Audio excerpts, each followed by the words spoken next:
So ఇప్పుడు SRC మీదకి వెళ్ళి రైట్ క్లిక్ ఇచ్చి న్యూ క్లాస్.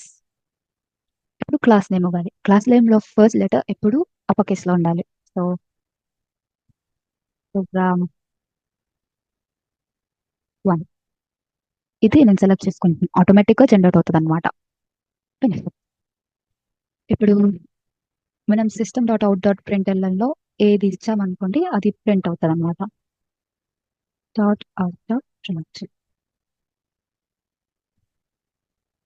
సెమీ కోలన్స్ లో మనం ఏది ఇస్తే అది ప్రింట్ అవుతుంది. ఇప్పుడు హలో ఇచ్చామనుకోండి, సేవ్ ఇక్కడ ఫైల్ అనేది ఇక్కడ సేవ్ అని సేవ్ చేశారనుకోండి, ఇక్కడ రన్ బటన్ ఉంటుంది. రన్ ప్రోగ్రామ్ 1 డాట్ జావా అని ఉంది కదా, దాని మీద క్లిక్ చేయండి.